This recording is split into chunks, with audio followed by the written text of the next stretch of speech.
Hello viewers, আসসালামু আলাইকুম। আমি মিডওয়াইফ তামান্না। আজকের পর্বে আমি প্রেগন্যান্সির পূর্ব প্রস্তুতির আরও গুরুত্বপূর্ণ 3টি পয়েন্ট আলোচনা করব। টিকা। যদি কোনো টিকা নেওয়া বাকি থাকে তবে যখন থেকে বাচ্চা নেওয়ার চেষ্টা করবেন তখনই টিকা নিয়ে ফেলুন, তাহলে আপনি ও আপনার অনাগত সন্তান সুরক্ষিত থাকবেন। এর মধ্যে বিশেষ গুরুত্বপূর্ণ হলো হেপাটাইটিস বি টিকা।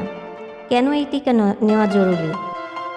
গর্ভবতী অবস্থায় যদি আপনি এই ভাইরাসে আক্রান্ত হন তাহলে মারাত্মক রোগ দেখা দিতে পারে এবং আপনার থেকে আপনার গর্ভের সন্তানও এই ভাইরাসে আক্রান্ত হতে পারে।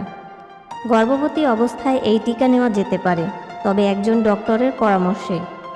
এছাড়াও টিটি টিকা। যদি এই টিকা একটাও পূর্বে না নেওয়া থাকে তবে গর্ভের যখন 6 মাস এবং 7 মাস হবে তখন 2টি টিকা নিতে হবে। 3 নম্বর পয়েন্ট, আয়রন। আমাদের দেশে বেশিরভাগ মায়েরাই আয়রনের অভাবে রক্ত স্বল্পতায় ভোগে, কিন্তু এটা অনেক মাই জানে না। খাবারে পর্যাপ্ত আয়রন না থাকা, মাসিকের সাথে রক্ত যাওয়া সহ বিভিন্ন কারণে আয়রনের অভাব হতে পারে। গর্ভকালীন সময় এই রোগ থাকলে নানা জটিলতার সৃষ্টি হতে পারে, যেমন প্রিমেচুয়ার বাচ্চা, ওজন কম হওয়া, মৃত বাচ্চা জন্মানোর ঝুঁকিও বেড়ে যেতে পারে। তবে ভয় পাওয়ার কিছু নেই, চিকিৎসা করে এই রোগ সারিয়ে তোলা যায়। গর্ভকালীন সময় 12 সপ্তাহর পর থেকে এই আয়রন শুরু করতে হয় এবং ডেলিভারির 3 মাস পর্যন্ত এই আয়রন খেতে হয়।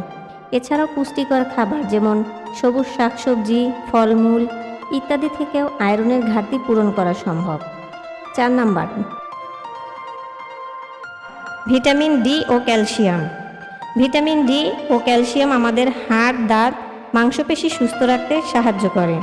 গর্ভের বাচ্চারও হাড়, দাঁত ও বিভিন্ন অঙ্গ গঠনের জন্য এই ভিটামিন ডি ও ক্যালসিয়াম প্রয়োজন। ভিটামিন ডি সাধারণত আমরা সূর্যের আলো থেকে পেয়ে থাকি এবং ক্যালসিয়াম ও ভিটামিন ডি আমরা বিভিন্ন খাবার থেকে যেমন ডিম, দুধ ইত্যাদি থেকে আমরা পেয়ে থাকি।